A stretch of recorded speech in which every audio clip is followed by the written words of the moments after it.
All right, good afternoon, everyone, for the special weather briefing on Monday, April 4th. Talking about the weather over the next couple days. It's got quite a few things to get into, so I'll go ahead and get started. Go.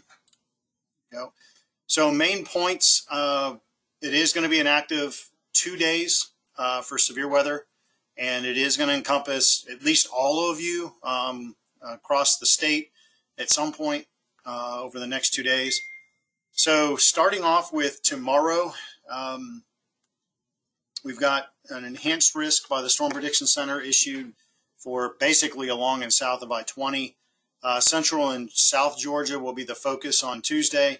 Northern Georgia will be the focus on Wednesday, although it does look like there is some chance for Southern Georgia and southeastern counties on Wednesday as well. But focusing back on Tuesday, we are expecting a strong squall line to move through the area on Tuesday. We'll see that thing start to develop in Texas tonight and basically truck across the south. And it will get to us by tomorrow early afternoon and linger into the evening hours. Again, some of the primary impacts are south of I-20, damaging wind, tornadoes, and some of the updated guidance we've got on tornadoes suggest that some could be strong, particularly in that Columbus-Macon sector and south where there's a lot more instability. In addition, we are expecting some pretty heavy flooding rains. The good news for us is that it has been relatively dry the last 14 days. So the risk for flash flooding is a little bit lower than it normally would be because we've been abnormally dry. For Wednesday, day 3, which I'll cover in this briefing as well, there are more questions for day 3 as some of the day 2, tomorrow's storms may influence the environment and the environment's recovery for Wednesday. Nonetheless, there are models hinting at a very, very unstable environment setting up on Wednesday with sufficient shear profiles to support both supercells and potentially tornadic and damaging wind threat. Although, again, that threat is a lot more conditional on Wednesday. The primary impacts for Wednesday would be North Georgia, as you can see on the graphic on the right, which would be in that enhanced risk, again, for day 3.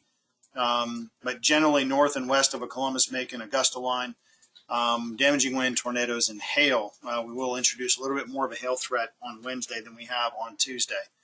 So let's get into the details of this. As I mentioned, the severe risk for tomorrow, this is the updated day 2 outlook from SPC. This came out at 1:30. And you can see most of the area is covered in some sort of risk, but primarily along and south of 20 is where I think our focus should be for tomorrow. There's an outside chance in the Atlanta metro and north with some isolated severe, but one of the limiting factors is how far north the instability gets tomorrow. And we're just not certain that it's going to get that far north. So we really think the threat is going to remain pretty far to the south, particularly Columbus-Macon line. That line of storms will enter Georgia late morning through the early afternoon at some point and move east through the day. Again, the main threats are damaging winds, tornadoes, some could be strong, and heavy rain. So when we break the threats down, this is their updated risk guidance from SPC. You'll see what I'm talking about, at least on the tornado threat. The tornado threat is greatest in yellow, but even greater in that hatched area that's outlined in blue. And if I draw, this is it down here, as I'm drawing on the screen, this blue area from Columbus to Macon and south. That is where the possibility for a strong tornado exists, and that is where we expect some of the higher instability values to exist and build up ahead of that line as it moves across. The damaging wind threat will be basically along and with that squall line, which I'll show you in a second as it develops and trucks across the region. But anything in red really has the greatest risk of damaging wind, with lesser chances north of that in the yellows and the brown area. So moving on to some of the timing specifically. So I want to talk about some of the severe parameters before I get into the actual timing of it. But this is one particular model. And I've got instability. The model's forecast instability on the left. At the same time, the radar reflectivity forecast from that same model. So this is about 2 to 3 p.m. tomorrow. You can see the line entering Georgia with the strongest storms expected on the southern end of that line. And then what you see across the I-20 belt, which I'll highlight. This area right here is all basically along and north of the warm front. So we're not necessarily expecting a lot in the way of severe. And you see that corresponds with where there's very little or no instability forecast in the model. So rain-cooled air, not as unstable in that region. Where the instability lies is in this area in gray and blue that I've circled on the left-hand graphic. Much more unstable air in that region, and thus the threat for severe weather would be much greater where the surface instability is greatest. And so this is 2 to 3 p.m. If I fast forward to the next time frame, oops, here we go.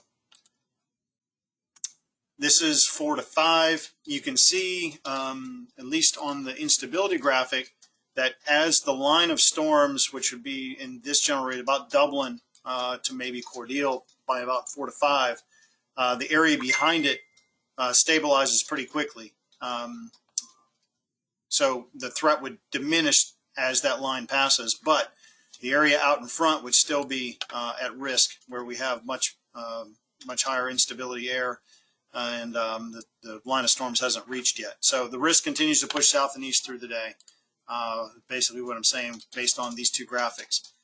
Still, you can see very little or no instability across North Georgia, with some mainly only scattered showers. So North Georgia, for the most part, the threat is limited on Tuesday. So moving on to the next slide. Oops. Oh, the other thing I wanted to point out was note the instability starting to return across Mississippi and Louisiana and back to our west, and that is the resurgence of the warm moist air behind this squall line that moves through, and that will be ahead of what will become our Wednesday system. So it's a function of how much recovery actually occurs up into our region for Wednesday. So here is some timing for you for tomorrow. This is the FAST model, the fastest one I could find, which is the high resolution model, the HER. See, by 10 a.m., we're starting to see showers develop basically in the I-20 belt, which is consistent among all the models, and I'll show that with one of the slower ones in a minute. But you can see showers and storms developing between 10 and 1 up in the Atlanta metro and across North Georgia. That will act as a destabilizer and not necessarily allow that air mass to destabilize ahead of the squall line. So thus the threat really remains, again, south of wherever this convection and pre-day storms start to develop, because we're trying to get the air unstable out ahead of it, and it won't allow it to do it further north. So thus the threat really stays confined and should stay confined to that sector to the south of where those storms develop. So there's your timing. By 1 p.m., storms in the metro.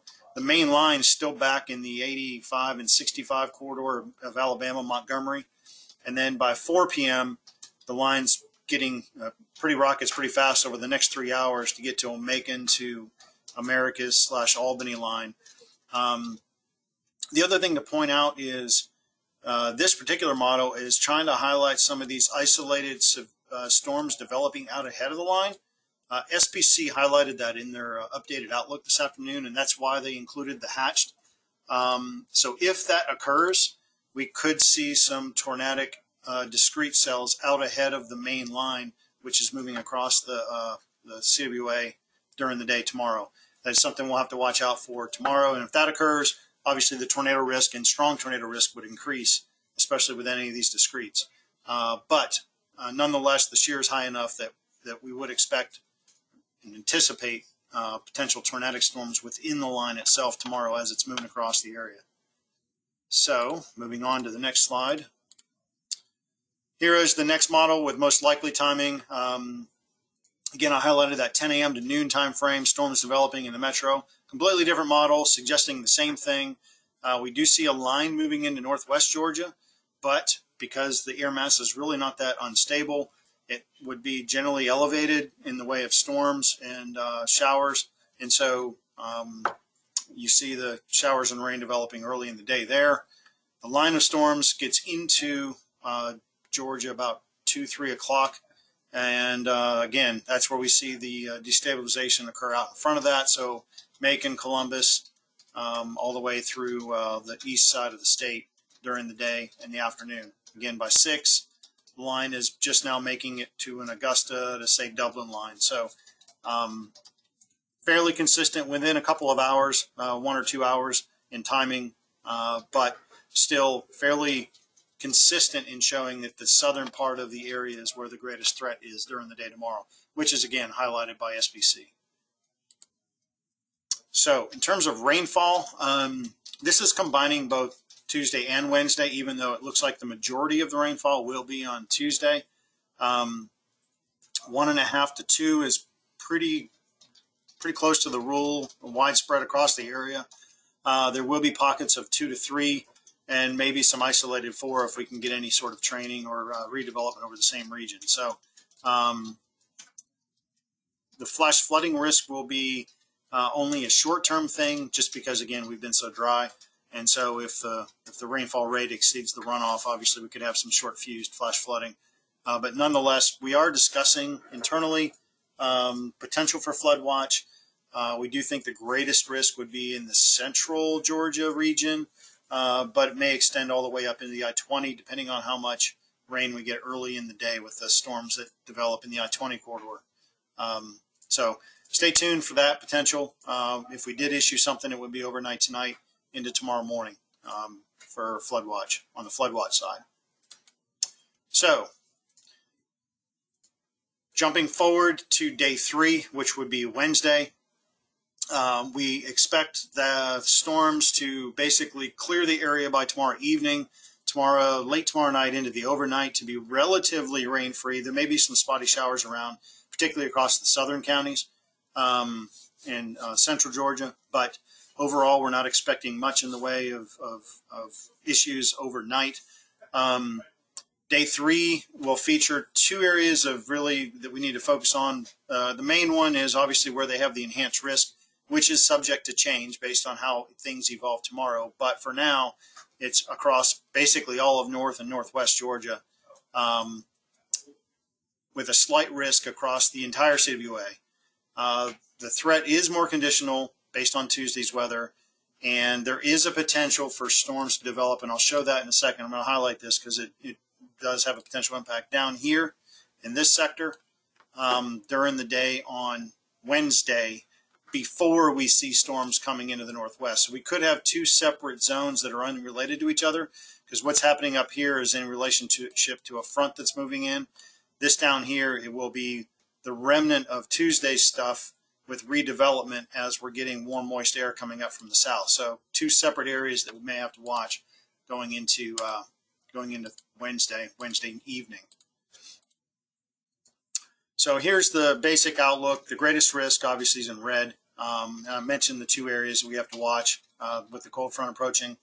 The southern Georgia storms may develop midday, so afternoon through 4 or 5 o'clock. The severity of which are still a little uncertain across the south and the east. But if we do get storms across the north, there's almost a pretty high certainty that we would get severe storms there. Again, given all of the model conditions that are forecast to take place during the day Wednesday ahead of the front coming in. So why is it so difficult on Wednesday? I'll just give you a quick view. We actually have a double jet feature setting up Wednesday. So the upper levels are pretty complex. We have the main upper trough or main upper level system over the central U.S.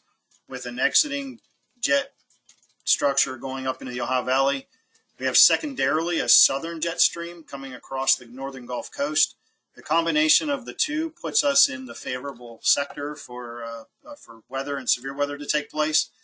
But, and here's the big but, we've seen this in the past where the southern jet will kick off a lot of storms down here along the Gulf Coast, which will then inhibit southerly return to feed the northern storms. And if that occurs, obviously we would lower the threat across the north and increase the threat across the southern Georgia counties. So something that we will have to watch during the day as it starts to unfold. And we won't really know until Wednesday morning which scenario is really starting to unfold. But we're going to play the scenario out as if we do see two areas that develop and where these two jet features work together to give us both storms in the south and storms in the north, like some of the models are forecasting. So for now, oops, I'll give you a timing roughly 1 to 3, and this is one particular model. We start to see storms develop across the south and the east. This is forecast model reflectivity. You see nothing across the northwest. If we're going to see severe weather across the northwest, we would be cleared out across the north and the west.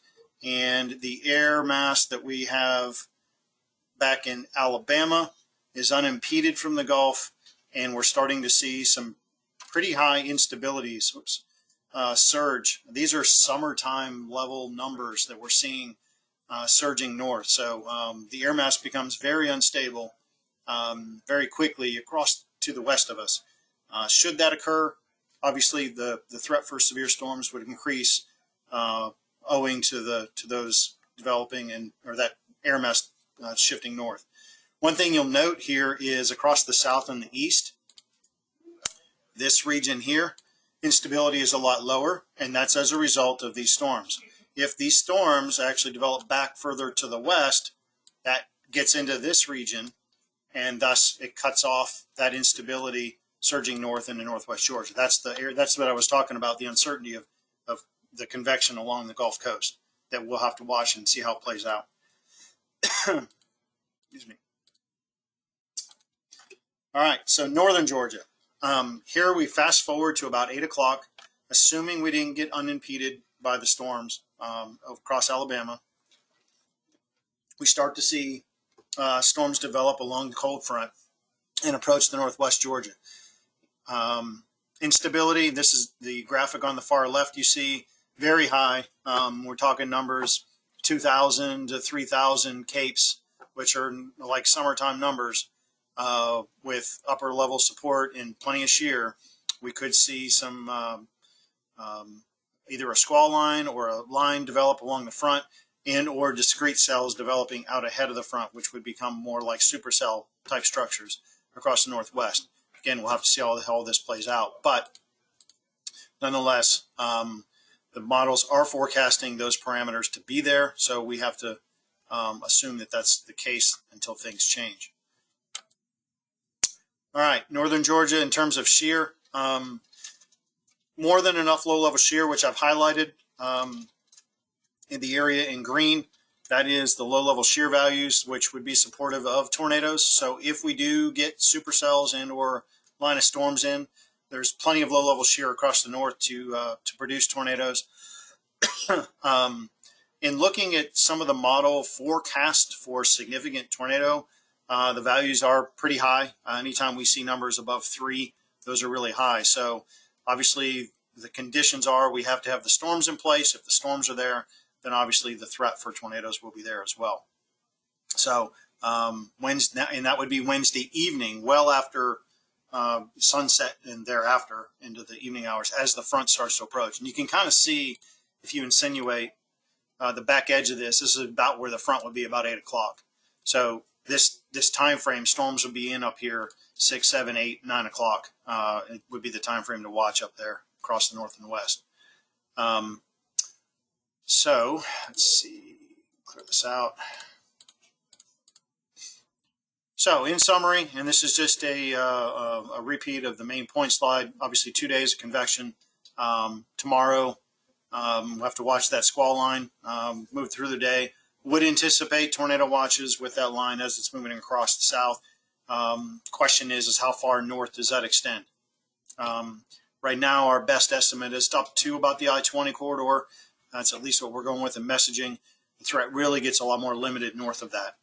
But even the I-20 may be a little far north, again, depending on how early and how soon it gets here. And then, of course, day 3, I talked about the caveats Wednesday and all of the different possibilities that are possible Wednesday, and the 2 areas that we need to watch, potentially southeast Georgia, as well as northwest late in the day with the cold front that comes in. So in terms of future updates, because we're anticipating going into warning mode tomorrow, early afternoon. I was talking to Dave Nadler. We may get an email update out late morning with updates. I know we're going to be collaborating the day 2 outlooks with SPC. At the same time, we're dealing with probably what's the approaching day 1 stuff, which would be the squall line. So possibly an update tomorrow morning. And then depending on what happens tomorrow, potentially another update out Wednesday morning via email. We'll have to see whether we have time to do a live webinar, depending on the situation, how it unfolds on Wednesday. So right now, this is the only one planned, but it doesn't mean we won't add one. If you need to reach us, obviously get your NWS chat account squared away. You probably, all of us are probably going to be needing it in the next 2 days, depending on how things unfold. But make sure you got all that squared away. And obviously, you've got our contact info if you need to reach us in the office. And here are the ways you can reach us. The briefings should be on the DSS page. I think that was on the title slide. Ignore this link. This link here does not work. It's on the, in fact, I can change that for you real quick. It is,